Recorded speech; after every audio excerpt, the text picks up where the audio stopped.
बिस्मिल्लाहिर्रहमानिर्रहीम। अस्सलामु अलैकुम। जब तक काफले की गर्द नजर आती रही, अश्कबार आंखों से मैं उसे देखती रही। जब काफला निगाहों से ओझल हो गया तो मैं हसरतनाक मायूसी से दरवाजे से वापस लौट आई। चूंकि कई साल पेशतर हमारी वालिदा मोहतरमा खुदा को प्यारी हो चुकी थी, इसलिए मैं वालिद बुजुर्गवार की वापसी तक अपने चचा के घर चली गई। काफले की वापसी के दिन जब करीब आए तो मेरी मुसर्रतों की कोई इंतहा नहीं थी। जिंदगी में पहली बार वालिद बुजुर्गवार को इस दयारे अक़दस की हाजिरी नसीब हुई थी, जहाँ के तसव्वुर से उनकी आरज़ुओं की दुनिया आबाद रहा करती थी। शौक की उमंगों में डूबकर मैंने खैर मकदम की तैयारियां शुरू कर दी। आंगन से लेकर बाहर तक सारा घर साफ सुथरा करके चमन बना दिया। शहनशीन जहां वालिद साहब की नशिस्तगाह थी, उसे दुल्हन की तरह सजा दिया था। एक दिन यह खबर मौसूल हुई कि कल सुबह तक काफला आबादी में दाखिल हो जाएगा। इंतजारे शौक में इस दिन रात भर मुझे नींद नहीं आई। सुबह तुलू होते ही हर तरफ से काफले की आमद का शोर बरपा हुआ। लोग अपने अपने घरों से बाहर निकलकर रहगुजर की तरफ दौड़ पड़े। मैं भी अपने वालिद बुजुर्गवार और अपनी पिछड़ी हुई बहन की रहगुजर में अपनी निगाहों का फर्श बिछाने के लिए दरवाजे पर आकर खड़ी हुई। आह दीदा शौक वाकई अपने बाप के मुकद्दस कदमों के गुबार का इंतजार कर रही थी कि काफले का एक शख्स अपने सर पर खाक डालता हुआ आया और इसने मुझे ये लर्जा खेज खबर दी। खुदा तुम्हें सब्र की तौफीक दे। ये खबर देते हुए कलेजा मुंह को आ रहा है कि तुम्हारे वालिद मोहतरम और तुम्हारी छोटी बहन को डाकुओं ने हिलाक कर दिया। इसकी जबान से ये खबर सुनते ही मैं गश खाकर जमीन पर गिर पड़ी। सारे घर में कोहराम मच गया। दिन दहाड़े हमारी आरज़ुओं का खून हो गया। मैं अपनी माँ की यतीम तो थी ही, अब अपनी बाप की भी यतीम हो गई। इसलिए चचा ने मुझे अपनी कफालत में ले लिया। चचा भी इस वाकया से इतने शिकस्ता खातिर हो गए कि उन्होंने आबाई वतन छोड़ दिया और समरकंद में बोदबाश इख्तियार कर ली। मलका ने अपनी दर्दंगेज कहानी खत्म करते हुए कहा कि यहाँ तक तो मुझे मालूम था, इसके बाद का वाकया मुझे मालूम नहीं कि वालिद साहब कहाँ हैं। मेरी छोटी बहन गजाला इस तहखाने में कैसे पहुंची, उसे तो गजाला ही बता सकती है। इस अधेड़ उम्र की औरत के इसरार पर गजाला ने भीगी हुई पलकों के साथ एक ठंडी आह भरकर कहानी का ये बाकी हिस्सा सुनाया। हिजाज के सफर में वालिद बुजुर्गवार का ये मामूल था कि जहां कहीं भी काफिला रुकता था, वो अपने ठहरने की जगह आम लोगों से हटकर दूर एक गोशे में पसंद करते थे, ताकि इनकी इबादत और रियाजत और ख्याल यकसूरी में कोई खलल वाक़ न हो। एक दिन ऐसा हुआ कि काफिला एक घने जंगल को अबूर कर रहा था। शब रोज चलते चलते कई दिन बीत गए, लेकिन जंगल की मुसाफत खत्म होने को न आई। इतने दिन लगातार चलने की वजह से काफिला काफी थक चुका था, इसलिए तीसरे दिन शाम के वक्त एक पहाड़ के दामन में रुक गया। रात आधी से ज्यादा ढल चुकी थी। सिवाय चंद मेहमानों के सारा काफिला गहरी नींद सो रहा था। कुछ दूर हटकर पहाड़ के किनारे वालिद बुजुर्गवार ने अपना खेमा नस्ब कराया था। वो तहज्जुद की नमाज में मसरूफ थे। मैं एक गोशा में लेटी हुई थी कि अचानक घोड़ों की टापू की आवाज मेरे कान में आई। मैं फौरन जाग गई और खेमा के बाहर एक शख्स को ये कहते हुए सुना कि जल्दी करो, यही वो खेमा है। अभी ये जुमला खत्म भी ना हो पाया था कि चंद भारी भरकम जिस्म वाले सिपाही खेमे के अंदर घुस आए और उन्होंने कमंद फेंक कर मुझे और वालिद साहब को गिरफ्तार कर लिया।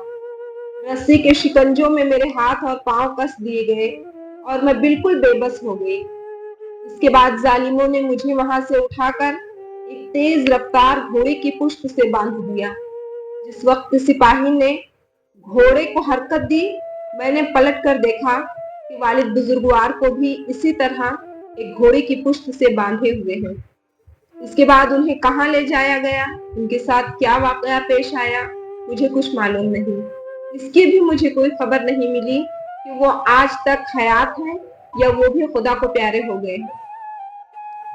رات بھر پوری قوت رفتار کے ساتھ گھوڑا چلتا رہا۔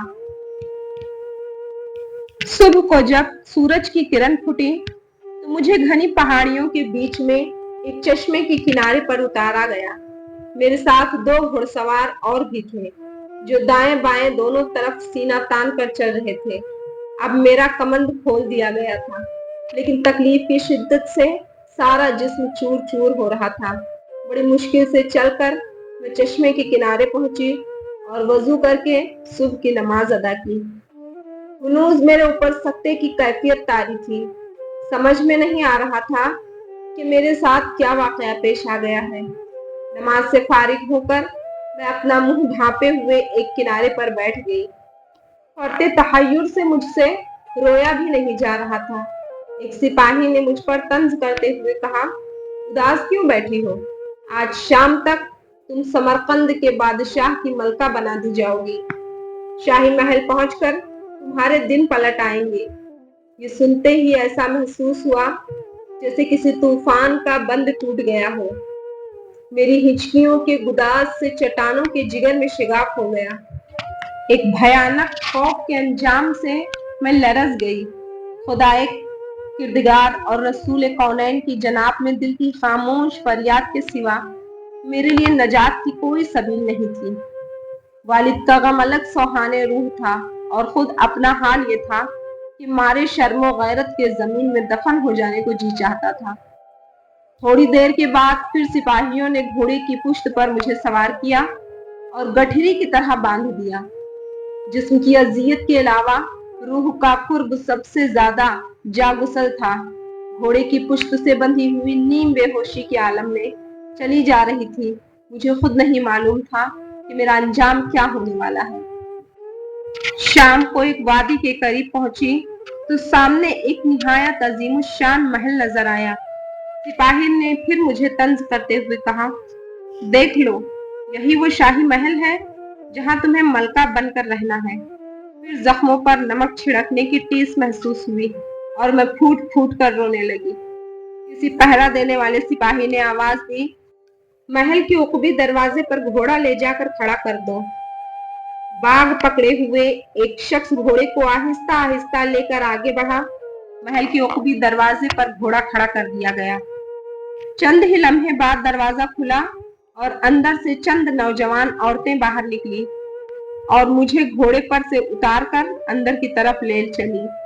میرا دل دھڑک رہا تھا اور حیرت زدہ ہو کر میں اپنے مقدر کا تماشا دیکھ رہی تھی۔ معلوم ہوا کہ یہ شاہی محل کی کنیزیں ہیں جنہیں میری خدمت کے لیے مامور کیا گیا ہے۔ ان کنیزوں نے لے جا کر مجھے ایک آراستہ مکان میں اتارا۔ انتہائی بے چینی کے عالم میں نے وضو کیا اور مغرب کی نماز کے لیے کھڑی ہو گئی۔ جب میں نے دعا کے لیے ہاتھ اٹھایا تو میں فرتے غم سے پھوٹ پھوٹ کر رونے لگی۔ والد بزرگوار کے فیضان عشق کے صدقے میں مدینہ ہماری روحوں سے بہت قریب ہو گیا تھا۔ تصور کے سہارے میں سنہری جالی کے قریب پہنچ گئی اور ایک بے قرار فریادی کی طرح اپنے آقا کو آواز دی، چوکھٹ کی کنیز اپنی آبرو کی بھیک مانگتی ہے۔ سرکار میرے بوڑھے باپ کے آنسوؤں کا بھرم رکھ لیجئے، ظالموں کے چنگل سے میرے ناموز کو بچائیے۔ یہ کہتے کہتے شدت قرب سے میرے اوپر غشی طاری ہو گئی۔ کافی دیر کے بعد جب میری آنکھ کھلی تو دیکھا کہ کنیزیں میرے سرہانے کھڑی پنکھا جھل رہی ہیں۔ میں نے ان میں سے کسی کی طرف توجہ نہیں کی۔ انہوں نے مجھ سے ہم کلام ہونے کی ہزار کوششیں کی، لیکن میں نے یک لخت خاموشی اختیار کر لی تھی۔ رات جب تھوڑی ڈھل گئی تو میں نے دیکھا کہ چند کنیزیں اسی گھر میں داخل ہوئی۔ ان کے ہمراہ چند صندوق بھی تھے۔ انہوں نے مجھ سے مخاطب ہو کر کہا، مبارک ہو کہ تمہاری قسمت کا ستارہ آج عروج پر ہے۔ خراسان کا یہ شہرائے آفاق حسن آج اپنے صحیح قدردان کے پاس پہنچ گیا ہے۔ ہوش میں آؤ کہ یہ موقع آنسو بہانے کا نہیں، خوشی سے مچل جانے کا ہے۔ سامان آرائش لیے ہوئے یہ کنیزیں کھڑی ہیں، تم انہیں اجازت دو کہ وہ تمہیں دلہن بنائیں۔ بادشاہ نے جب سے تمہارے خداداد حسن کا شہرہ سنا ہے، اس کی آنکھوں کی نیند اڑ گئی ہے۔ बिलाखिर आज शाही महल के चंद वफादार सिपाहियों की बदौलत बादशाह की जिंदगी का करार वापस लौट आया है। यहाँ पहुंचकर गजाला अबदीदा हो गई। बोलते बोलते इसकी आवाज हलक में फंस गई। बड़ी मुश्किल से इतना कहकर खामोश हो गई कि इन कनीजों की जबानी ये बात सुनकर मेरे दिल पर जैसे बिजली गिर पड़ी। मैं सख्त हैरान थी कि चारासाजी के लिए आखिर मदीने के आसमान से कोई काफिला क्यों नहीं उतरता।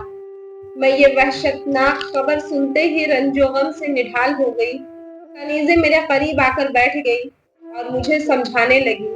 हर चंद उन्होंने मुझसे गुफ्तगू करने की कोशिश की, लेकिन मैं लख्त खामोश रही।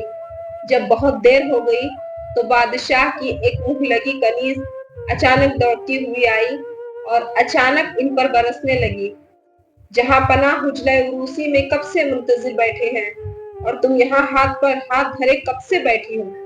चलो जल्दी करो, वरना शाही अताब नाजिल हुआ तो किसी की खैर नहीं है। कनीजों ने दबी आवाज में जवाब दिया, हम क्या करें, जोड़े के थाल लिए कब से खुशामद कर रहे हैं, लेकिन इनका दिमाग तो आसमान पर है। ये बात तक करने की रवादार नहीं है। दुल्हन बनाने का तो क्या मौका देंगी, आखिर जिद की भी कोई हद होती है। ये जवाब सुनकर कनीज ने गुस्से से भरी हुई आवाज में कहा, अच्छा ठहरो, इनका इलाज अभी दरियाफ्त करके आती हूँ। ये कहकर वापस लौटी और बिजली की तरह नजर से ओझल हो गई। मेरा दिल खौफ से धड़कने लगा कि ना मालूम अब कौन सी कयामत तोड़ेगी। दिल डूबने का यही आलम था कि थोड़ी देर के बाद देखा कि वो कनीजों का दस्ता लिए चली आ रही है। मेरे करीब पहुंचकर इसने साथ आने वाली कनीजों को ललकारते हुए कहा, इस लाडली की जरा खबर तो लेना, अभी तक ये समझ रही है कि आगोशे मादर में ही है। कब से इनका टिस्वा बह रहा है, हजार समझाने के बाद भी यहाँ के माहौल में ढलने के लिए तैयार नहीं है। जैसे भी हो, आज इनकी तरियाहट तोड़ दो। हुजला उरूसी में पहुंच जाने के बाद खुद ही इनका नशा हिरन हो जाएगा। इस बदबख्त की ललकार पर साथ आई हुई कनीजें आगे बढ़ी और चारों तरफ से बेतहाशा मुझ पर टूट पड़ी और मुझे अपने शिकंजे में कस लिया। और दूसरी तरफ जो कनीजें पहले से मौजूद थी, उनसे कहा, जल्दी करो। मुझे अपनी बेबसी पर बेसाख्ता रोना आ गया। रह रह कर यही दिल में होक उठती थी कि खुदा का कोई गैबी हाथ क्यों नमोदार नहीं होता। मदीने से रहमत व इमदाद का काफिला उतरने के लिए अब किस घड़ी का इंतजार कर रहा है। नामोस का खुरमन जल जाने के बाद आकर भी क्या करेगा। मायूसियों के गिरदाब में गोता लगाते हुए अब मेरे ईमान व यकीन की बुनियाद हिलने लगी। एक एक करके एतमाद उम्मीद के वो शीराजे बिखरने लगे जो दिल की धड़कनों के साथ मरबूत थे। जिस्म की तहारत व सलामती का यही एक आखिरी सहारा था, सो वो भी दम तोड़ रहा था। अब मैं मशकूक होकर सोचने लगी थी कि गैबी कारसाजियों की जो रवायतें मुझसे वालिद साहब ने बयान की थी, क्या वो फर्जी कहानियों की तरह सरासर झूठी है। इसी उम्मीद की कश्मकश में भयानक अंजाम सोचकर मुझ पर अचानक गशीतारी हो गई। बहुत देर के बाद जब मुझे होश आया तो मैंने अपने आप को देखा कि दुल्हन की तरह मुझे सजा दिया गया है। ये देखकर शिद्दते कुर्ब से बेकाबू हो गई। गैर इरादी तौर पर मेरे मुंह से एक दर्दनाक चीख बुलंद हुई, या रसूल अल्लाह, अपने फातिमा के सदके मेरी आबरू बचाइए। अभी मेरी ये चीख फिजा में तहलील भी न हो पाई थी कि वही आफत नसीब कनीज बदहवासी के आलम में दौड़ती हुई आई और दहशतनाक लहजे में इत्तला दी, अरे गजब हो गया, जहां पनाह को एक निहायत मोहलिक किस्म के जहरीले बिच्छू ने डंक मार दिया है। वो माहिए बेआब की तरह बिस्तर पर तड़प रहे हैं। पासबानों को जल्द खबर कर दो कि वो फौरन ही शाही तबीब को बुला लाएं। जहां पनाह सिर्फ चंद घड़ी के मेहमान हैं। ये खबर देकर वो पागलों की तरह उल्टे पांव वापस लौट गई। इस वाकये से अचानक सारे महल में कोहराम मच गया। तमाम कनीजें मेरे पास से फौरन उठ गई और इधर उधर बदहवासी के आलम में दौड़ने लगी। आन की आन में महल का सारा नक्शा बदल गया। मेरे यकीन के बुझते हुए चिरागों की लौ तेज हो गई। मेरी उम्मीदों का आबगीना शिकस्त की जद से बच गया। खुशनसीब के मेरे आतिशे फरियाद मदीने की चौखट से बामुराद वापस आई। میری روح کے مانوی سہاروں کی عمر دراز ہو گئی۔ میرے دل کی تاریک ویرانے اچانک کسی شاداب گلستہ کی طرح لہلہا اٹھے۔ اب سجدہ شکر کے اضطراب سے میری پیشانی بوجھل ہوتی جا رہی تھی۔ اچانک سر کے بل میں زمین پر گر پڑی۔ بھرپور تنہائی کے عالم میں میری نیاز بندگی کے مچلنے کا تماشا قابل دید تھا۔ کئی پہر رات تک جذبات کے تلاطم کا یہی عالم رہا۔ جیسے ہی مجھے تنہائی کا موقع ملا، میں نے شیاطین کا مہیا کیا ہوا پیرہن فوراً اتار دیا اور اپنے انہی پرانے کپڑوں میں ملبوس ہو گئی۔ چونکہ میں اپنی زبان پر قفل چڑھا چکی تھی، اس لیے اس واقعہ کے انجام سے متعلق کسی سے کچھ دریافت نہ کر سکی۔ لیکن ساری رات محل کے مختلف حصوں میں شور و فغاں کی آواز سے یہ اندازہ ضرور ہوا کہ قہر الہی کی مار بڑی زوروں کی پڑی ہے۔ صبح کو میرے کمرے کے قریب دو کنیزیں آپس میں باتیں کر رہی تھیں۔ نہ جانے کس قسم کا وہ زہریلا بچھو تھا کہ ابھی تک اس کا زہر نہیں اترا، اور سب سے بڑی حیرت کی بات تو یہ ہے کہ نہ جانے وہ بچھو کہاں غائب ہو گیا کہ محل کا ایک ایک چپا چپا چھان مارنے کے باوجود اس کا کہیں پتہ نہیں چلا۔ دوسری کنیز نے بات کاٹتے ہوئے کہا، اور سب سے زیادہ لرزہ خیز خبر تو یہ ہے کہ دربار کے رومی طبیب نے کہا ہے کہ بادشاہ کا اس مہلک زہر سے جاں بر ہونا بہت مشکل ہے۔ بالفرض علاج معالجے سے وہ اچھے بھی ہو گئے تو یہ زہر زندگی کے آخری لمحے تک ان کا ساتھ نہ چھوڑے گا۔ چونکہ اب سارے محل کی توجہ بادشاہ کی طرف ہو گئی تھی، اس لیے ان ایام میں نشانے سے ہٹ گئی تھی۔ تسبیح و درود اور تلاوت و نماز کے علاوہ میرا کوئی اور مشغلہ نہیں تھا۔ نہ میرا کسی سے کوئی واسطہ تھا، اور نہ بجز ایک دو کنیزوں کے جو میری ضروریات کی چیزیں مہیا کرنے پر مامور تھی۔ میری زبان بندی نے مجھے بہت سارے مصائب سے بے خطر کر دیا تھا۔ خیالات کی طہارت اور دل کی یکسوئی کے باعث اب میری روح کی لطافت ملکوتی سرشست سے دن بدن قریب ہوتی جا رہی تھی۔ مدینے کے آسمان سے سفید بادلوں کے امڑتے ہوئے قافلے اب میری نظر کے سامنے ہر وقت رواں دواں رہا کرتے تھے۔ اب ماتھے کی آنکھوں سے میں اس حقیقت کا شب و روز نظارہ کرنے لگی تھی کہ مظلوموں کی آہ کس طرح آسمان کے دریچوں سے گزر کر باب رحمت پر دستک دیتی ہے۔ جلووں کے اس عالم رنگا رنگ میں کئی مہینے گزر گئے۔ میری روح کی نفاست و تازگی کا وہ خوشگوار موسم حافظے سے کبھی اوجھل نہیں ہوتا۔ ایک دن میں اشکبار آنکھوں سے قرآن کی تلاوت کر رہی تھی کہ ایک کنیز آئی اور دو زانوں ہو کر میرے پاس بیٹھ گئی۔ جب میں تلاوت سے فارغ ہوئی تو اس نے نہایت دھیمی آواز میں کہا، مجھے آپ کے تقدس مآب زندگی سے بے حد عقیدت ہو گئی ہے۔ آپ کے نالہ سحر نے پہاڑ کے جگر میں شگاف ڈال دیا ہے۔ اب آپ اپنی بے داغ زندگی کو زیادہ آزردہ نہ کیجیے۔ ظالم کو اپنے کرتوت کی سزا مل گئی ہے۔ طبیبوں نے کہا ہے کہ بچھو کے زخم نے ناسور کی شکل اختیار کر لی ہے۔ اب وہ بہت دنوں تک اچھا نہیں ہوگا۔ مظلوم کی آہ ایک ایسا شرارہ ہے جس کی تپش سے پتھر بھی پگھل جاتے ہیں۔ اب میرا درد کسی درما کا محتاج نہیں رہ گیا تھا۔ اس لیے کنیز کی باتوں سے میرے دل کی کیفیت میں کوئی فرق نہیں آیا۔ زندگی کے اس مدوجز میں 6 مہینے کی طویل مدت گزر گئی۔ اچانک ایک ایسا دن آیا کہ پھر میری حیات کے افق پر مصائب کے بادل منڈلا رہے ہیں۔ ایک شام کو پس دیوار چند ایرانی کنیزیں آپس میں سرگوشیاں کر رہی تھیں۔ آخر ایران ہی کا طبیب دستے شفا ثابت ہوا۔ اسی کے علاج سے جہاں پناہ کو حیرت انگیز طور پر صحت یابی حاصل ہوئی، ورنہ مملکت کے سارے طبیبوں نے اس زخم کو لا علاج قرار دے دیا تھا۔ دوسری کنیز نے دریافت کرتے ہوئے جواب دیا، تمہیں معلوم ہے جہاں پناہ غسل صحت کس دن فرمانے والے ہیں؟ جواب دیا، اس کی تاریخ کیا مقرر ہوئی ہے یہ مجھے نہیں معلوم، لیکن اتنا پتہ چلا ہے کہ دارالخلافہ میں جشن صحت کی عظیم الشان تیاریاں ہو رہی ہیں۔ یہ بھی سننے میں آیا ہے کہ جہاں پناہ کے غسل صحت کے دن غزالہ نام کی جو لڑکی اس محل میں مقید ہے وہ ان کے حجرہ عروسی میں داخل کی جائے گی۔ ये दहशतनाक खबर सुनकर मेरे दिल की बेकरारियों का मौसम पलट आया। फिर सोया हुआ दर्द जाग उठा और फिर मैं अंदर ही अंदर सुलगने लगी। लेकिन मेरा यकीन अपनी जगह पर सलामत था कि इस बार भी रहमत यज़दानी जरूर मेरी मदद करेगी।